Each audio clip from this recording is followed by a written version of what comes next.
জবাব চাই বাংলা থেকে বেরিয়ে যান, কাল দেশ থেকে বেরিয়ে যান, কারণ ভারতের সংবিধান থেকে সেকুলারিজম ওয়ার্ডটাকে সরিয়ে দিতে হবে। এই দেশের সংবিধানটা কি ওর বাবার, ময়ূক রঞ্জন বিশ্বাসের বাবার? যে মালটা বলছে সে সাংবাদিক নয়, সে একটা জানোয়ার, সে একটা শয়তান। ময়ূক রঞ্জনকে আপনারা সাংবাদিক বলছেন? আপনারও তো সাংবাদিক। পাশে গিয়ে যদি কোনো কারণে দাঁড়াতেও হয়, বাড়ি গিয়ে আপনাকে গঙ্গা স্নান করতে হয়। বিজেপির কাছ থেকে যে কাটমানিটা পাচ্ছে, সেই কাটমানির দায়বদ্ধতা রয়েছে ওর কাছে। এক সময় সিপিএম এর চামচাগিরি করতো, এসএফআই করতো, যেহেতু দীনবন্ধু অ্যান্ড্রুজ কলেজে এসএফআই করতো। আমরা তো ছাত্র রাজনীতি থেকে উঠে আসা, আমরা দেখেছি ও মালেরা কি করত। আজকে মিডিয়ায় বসেছে, বিজেপির ফেলে দেওয়া রুটি খাচ্ছে, বিজেপির ছুঁড়ে দেওয়া রুটি হাড্ডি চুষছে, চাড্ডিদের হাড্ডি। ওদের এই দেশেদের থাকার কোনো যোগ্যতা নেই। এই দেশের স্বাধীনতার জন্য হিন্দু, মুসলিম, শিখ, ইসাই সবাই প্রাণ দিয়েছে। নতুন কাক গু খেতে শিখেছে। আপনি বললেন একজন সাংবাদিক বলছেন, কই আমি তো কোনো সাংবাদিককে বলতে শুনলাম না।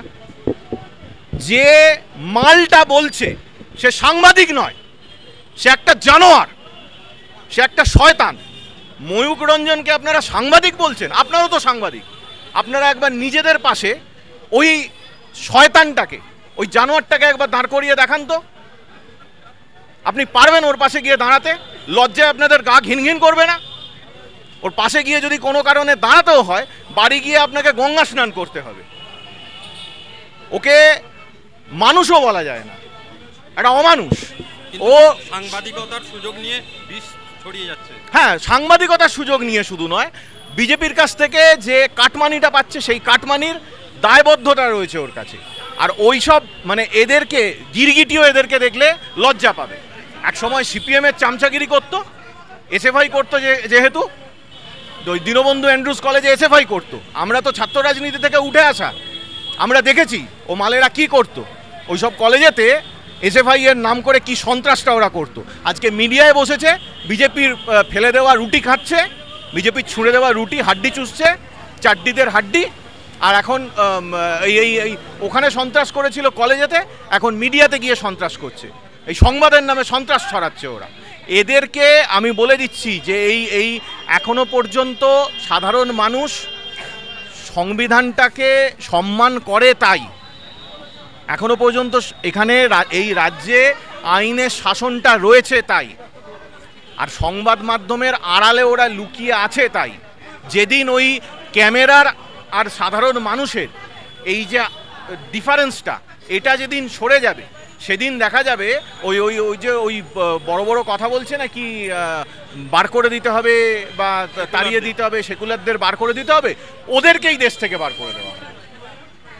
ওদের এই দেশেদের থাকার কোনো যোগ্যতা নেই, ওদের এই দেশে থাকার কোনো যোগ্যতা নেই। ও বলে কোনভাবে?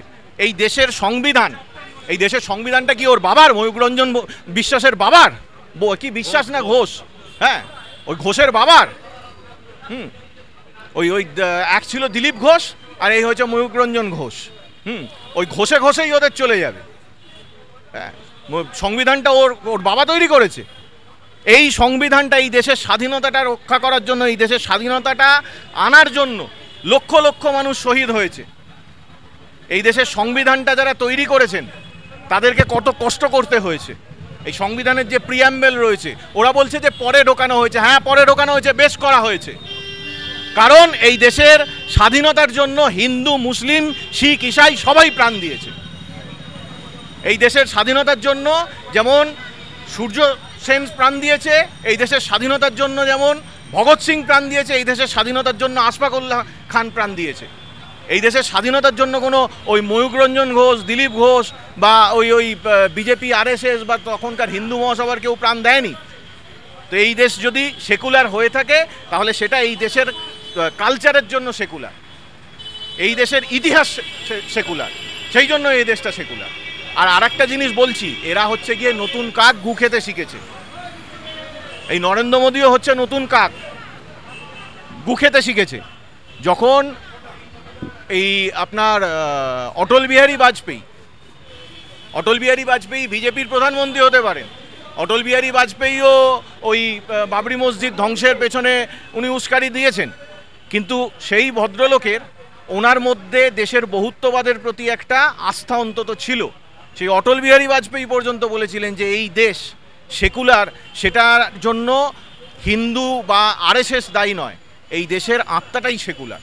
তো আজকে ওরা আমাদেরকে সেকুলারিজম শেখাতে এসেছে, আর আজকে ওরা আমাদেরকে হিন্দুত্ববাদ, হিন্দু ধর্ম শেখাতে এসেছে। ওরা নিজেরাই জানে না। ওরা গীতা পড়েছে কখনো? গীতায় কি লেখা রয়েছে পড়েছে? গীতা যদি পড়ে থাকে তাহলে ওরা কখনো এই জিনিসগুলো বলতেই পারতো না। এনআর মার্বেল হাউস জগৎবল্লভপুরের ইচ্ছানগরী এলাকায় রয়েছে এলাকার সবথেকে বড় মার্বেল টাইলস গ্রানাইটের শোরুম। আমাদের কাছে জনসন, কাজারিয়া সহ বিভিন্ন নামি দামি কোম্পানির মার্বেল গ্রানাইট টাইলস সুলভ মূল্যে পেয়ে যাবে।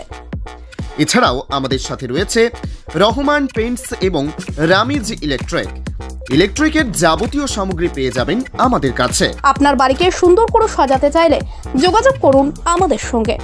আমাদের ঠিকানা মুলুক চাঁদের বাঁধ, ইচ্ছানগরী, জগৎবল্লভপুর। কল করুন 6005419395 অথবা 9419905889 নম্বরে।